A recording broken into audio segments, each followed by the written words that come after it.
ya Nsabi mwabibonye yuko Nsabi n'ubundi bari kujya noneho bamwita Sheri. Nsabi murabona yuko yabonye umukunzi, murabona yuko noneho Claudia yamaze gusara, yamaze gutakara mu rukundo. Ese murabona Nsabi noneho kuntu noneho agiye kwinjira mu buryohe. Gusa abakunzi bacu hafi ya bose bari gusata Nsabi, tubabarire uduhindurire imyenda, duhindurire imyenda, tujye tukubona wambaye neza, tujye tukubona utambutse usa neza, wambaye imyenda myiza. Mu by'ukuri umukunzi we nageza kugusura nibura ujye wakubisemo agashati, ushyiremo n'ira karuvati yawe, wenda urenzo n'akaraga kote. Mwese ko mubyumva mw'abantu mwe, nkuko abakunzi bacu bamwe na bamwe bari kugenda babyandika muri comment babisaba ibi bintu mwebwe murabona atari byo, nawe utanditse urabona ibi bintu atari byo. Aka kantu niko pe Nsabi tubabarire uhindura imyenda noneho ibintu bigenda neza cyane. Mwabonye uko Yves noneho amaze kuvugisha ukuri. Ese impamvu avugishije ukuri ukeka ari iyihe? Yannick bari baramuhishe ukuri bitewe nuko yari arwaye, ariko kuri ubu ngubu bigaragara yuko n'undi Yannick yamaze koroherwa. Rero kuba abwiwe ukuri, ngiye ku ruhande rwanjye mbona ari byo byiza, azagire muri company azi uko bimeze, ntazagende ngo ahubwo agire muri company bite bimutungura, bamutunguza ibintu atarazi. Kuba bibwiwe hakiri kare kuri njyewe mbona ari byo byiza, bizatuma agera muri company akiyakira nyine akagerayo azi yuko harimo ibibazo n'ubundi. Kelly yabuze amahitamo, umukunzi we yaramubwiye ngo bajye mu murenge, undi nawe arabimubwiye. Willy yamubwiye ko ashaka ko bajya mu murenge, none na Chris arimubwiye. Ese mana yanjye ibi bintu noneho biri bugende bite? Kwandikira muri comment utubwire, ese kuri Dr Nsabi urabibona ute? Ese kuri Yannick kubabwiye yuko company noneho harimo ibibazo akabibwirwa, uzi ko ari cyo kintu yanga, yarabibwiye Yves amubwira ati company yanyine igira ikibazo tuzabipfa. Kelly nawe abahungu babiri bombi bakaba bari kumusaba kujya mu murenge, kandi mu by'ukuri nta numwe uzi uko akundana n'undi. Ese mwe murabyumva mute? Murabona bizagenda bite mu by'ukuri? Twandikire muri comment utubwire ibyo unenga ndetse n'ibyo ushima hagati y'ibi bibazo bitatu nkubajije. Kuri Dr Nsabi mu rukundo rwe urabona birakomeza. Ese kuri Yannick kuba yabwiwe ukuri biragenda bite? Ese yabwiwe ukuri mu gihe nyacyo? Utubwire kuri Kelly ku bahungu babiri bose bamusabye kujya mu murenge. Ese urabona noneho bigiye kugenda bite? Film it's a more fire, it's a big, it's a show. Alright, reka mbasuze mwese mukunda The Manifest TV, abantu muri mu cece zitandukanye, abari mu majyepfo, abari mu majyaruguru, abari mu burasirazuba, abari mu burengerazuba, abantu badukurikira ari hanze y'igihugu mwese, reka tubasuhuze cyane. Murabizi neza uyu munsi turi kuri My Heart, ni ya filime imeze neza cyane, ya filime ikundwa n'abantu benshi. Nge nk'isanzwe rero ni GMMG Justin Mind, nkabanje kubahereza analyze kuri iyi filime. So today rero reka nkubwire yuko uwitwa Yves noneho arabivuze biragenda bite. Ya murabibonye uko noneho Yves birangiye avugishije ukuri nyuma y'igihe cyashize bavuga ati reka tubihishe twe kubishyira hanze, reka twe kuvuga ukuri. Uko dushaka kuvuga ukuri Yannick akimeze nabi bikagenda nabi, dushaka kuvuga ukuri Yannick akirwaye bikagenda nabi. Kuri iyi shuro rero birangiye bavuze ukuri. Ese uku kuri ko mbonye Yves agusize hanze Yannick arabyakira te? Mubonye ijisho Yannick ahise ahindura? Ese mu by'ukuri Yannick kubyumva si byo byakabaye byiza kurusha uko yari kubyumva nyuma, kurusha uko yari kubimenya ageze muri company? Mwarabibonye rero Kelly Yannick yaramubajije arabihisha, abandi barabihisha, ariko byatewe nuko bumvaga yuko badashaka kubimubwira atari yakira. Ariko kuri ubu ngubu muri kubona ko ari kumererwa neza. Mubonye uko rero Yves abimubwiye, ariko mu kubimubwira Yannick ararakaye. Ese mu gice gikurikiye turibwira bizaba bimeze bite? Ese Yannick azaba yabyakire nibura azajye muri company asuko company imeze? Gusa ku ruhande rwanjye numvaga n'ubundi kuba Yannick yagenda bizi akabimenya mbere aricyo kintu cya mbere cyiza cyane cyaba na bera kurusha ibindi byose. Ya Kelly rero nawe mwabonye ko bikomeje kwanga, bikomeje kugorana kuri Kelly. Kelly kugeza kuri iyi shuro mwabonye uko bikomeje kugorana. Ngo bite rero mwabonye uko Kelly byakomeje kugorana. Mwabonye uko n'ubundi afite ikibazo cy'uko akundwa n'abantu bagera kuri babiri, ariko mu by'ukuri bose nta numwe arahakanira. Ikindi kibazo gihari nuko bose abakunda yabuze uko agira, yabuze uko avugisha ukuri. Ese mukurikije ibyo Kelly yaganiriye na Chris, mugakurikiza ibyo Kelly yaganiriye na Willy, murabona Kelly ari nde muri abangaba ari buhitemo? Ese mu by'ukuri Kelly arahitamo bose? Ese arabigenza ate? Noneho ikibazo kijemo noneho kidobya nuko Willy yavugaga yuko agiye gufata irembo, ariko na Chris birangiye n'ubundi avuze uko ari kubikora neza, agiye kubivugana na Yannick noneho bagafata irembo. Mbega ikibazo gikomeye cyane. Tukimara kumva ingiyi duhita twumva yuko ikibazo noneho gikomeye byagoranye. Noneho biri bugende bite? Noneho ibintu bihise bihinduka, ibintu bihise bihindura indi sura.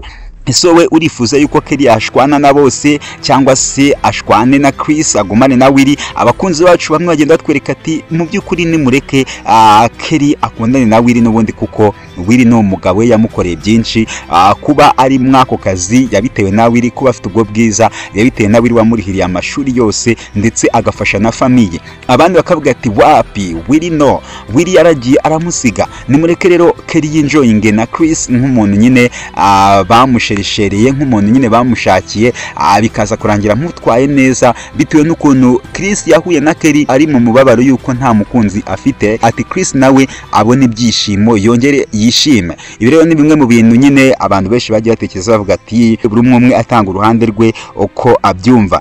Twabonye Devu inshuro nyinshi, nanone kandi mwagiye mubibona ko twabonye Devu inshuro nyinshi ababaye. None kuri ubu ngubu Benita niwe ugezweho ashaka gusubira mu cyaro. Ese uku gusubira mu cyaro kwe biri bugende bite? Ese mu by'ukuri murabona yuko Devu na Bella biri bugende bite? Ese mu by'ukuri murabona ko Benita na Devu bari busubirane? Ese Devu ko mwabonye uko yababaye cyane avuga ati aranyanze, abibabariramo cyane, akababaro ka danje, abantu bose aravuga ati noneho ibi bintu n'ibibazo. Ariko kuri inshuro tubonye uko n'ubundi Benita nawe birangiye ari kwicuza avuga ati mana yanjye ibi bintu ntabwo mbyishimiye kuba uyu muhungu anyanze. Ariko mwabonye uko Benita n'ubundi birangiye ababaye. Benita ari kwicuza, yicuza icyatumye ashwana na Devu, avuga ati mana yanjye kuba narashwanye na Devu birakomeye cyane. Mwanabonye ko yatangiye afata icyemezo avuga ati kuri ubu ngubu agiye gusubira mu cyaro. Ese ku gusubira mu cyaro kwe biri bugende bite? Sinagera mu cyaro birakunda yuko yiyibagiza Devu, cyangwa se n'ubundi bisabe yuko aguma hariya mu mujyi nkuko bimeze.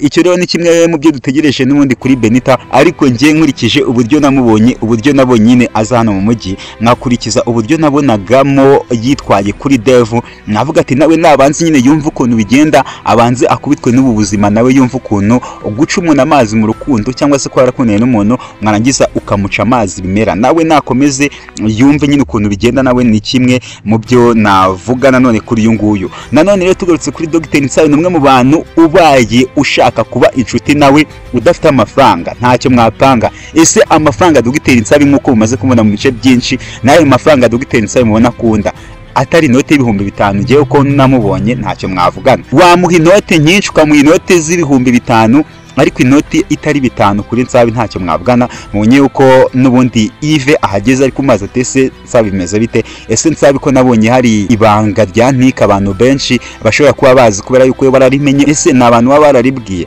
Gusa no yavuze yuko bishoboka yuko ari abantu ashobora kuba bararibwiye, ariko amubwira yuko azabahakanira bose ibintu agiye kubihindura. Abakunzi bacu bamwe rero bagiye batwandikira tubwira ati uyu muhungu ahindure ku kijyanye na style z'imyenda, kuko ku bijyanye n'imyenda ni kimwe mu bintu n'ubundi bavuga yuko imyenda ari kimwe mu bintu Nsabi agomba guhindura. Niba abonye umukunzi, yabonye Claudia ari umukunzi we mushya, ahindura ikintu cy'imyenda kugira ngo ibintu bigende neza cyane, kuko imyenda n'umukunzi, kuba yabonye umukunzi ni ikintu cyiza cyane kizatuma nyine nawe yiyitaho nk'umuntu ufite sheri, noneho yarangiza agahindura imyenda. Iki kintu cyo guhindura imyenda si cyo mwabana mwe. Dr Nsabi tumushaka n'undi yahinduye imyenda, apana ririya kote. Ririya kote ni ryiza, ashaka no gukomeza akaryambara, ariko nta ribi agashyiramo n'agashati nyine agafunga n'agakaruvati nka kuriya bimeze, nibura akajya bikora rimwe na rimwe yasohotse. Mwese ko mubyumva, uko abakunzi bacu bamwe babyumva siko bimeze. Ese Claudia ko mubona ari umuntu uri smart, urabona buriya busimati bwe yagendana na Dr Nsabi n'ubundi utambaye karuvati? Ese aramutse amujyanye iwabo babifata bati? Ako ni akantu k'ubwenge abantu bagiye batubwira ati nahindure iyi style, akora iyi ngiyi, nibyo byamera neza cyane kuri uyu musore. Reka dutegereze turebe ukuntu bizaba bimeze. Gadi byamuyobeye, yagize ubwoba avuga ati mana yanjye nakoze ibidega kuryamana n'umuntu n'agakingirizo. Ibi bintu ntabwo bishobora kuba byatumye ndwara. Ese ntabwo bishobora kuba nanduriyemo indwara? Ese umukunzi we mwabonye uko yaje arangije Gadi ntiyagira ikintu amukorera kuko umukunzi yari kubimusaba ariko biranga. Ese Gadi murabona yuko ashobora kuba afite umutima mwiza, kuko yaravuze ati uyu ni umukunzi wanjye, ntabwo naryamana nawe nararyamanye n'undi muntu kandi ntarakoresheje agakingirizo. Ibi bikaba bimwe mu bintu byatumye n'ubundi dutekereza tukaba ati Gadi nawe ni umwe mu bantu n'ubundi ubona yuko bari kiriya mu mutwe, avuga ati n'ubundi ngewe ntabwo nakwanduza umukunzi wanjye, ahubwo namuhe nkamuhemukira akagenda avuga ko namuhemukiye kuko ntemeye ibyo yansabye ariko akaguma ari muzima. Uwo ni God rero muri my heart nk'uko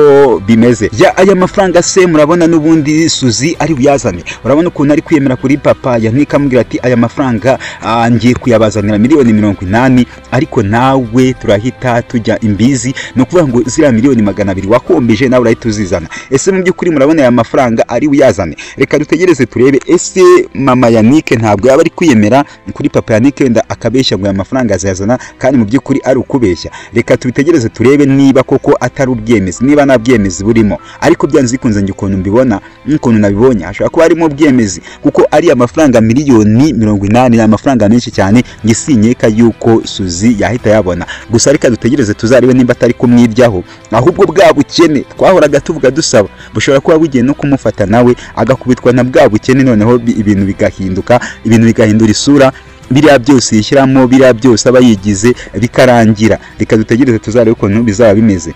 Reka mbashimire mwese mukunda kandi mukurikira The Manifest TV, musaba kuri subscribe, share, like, comment kuri The Manifest TV kugira ngo amakuru n'ibiganiro byacu bikomeze bikugereho neza cyane. Ndabizi abantu muri muce giye zitandukanye, abari mu majyepfo, amajyaruguru, Burengerazuba, Burasirazuba no mu mujyi wa Kigali, abari hanze y'igihugu cy'u Rwanda, mwese ndabakunda cyane. Ciao ciao.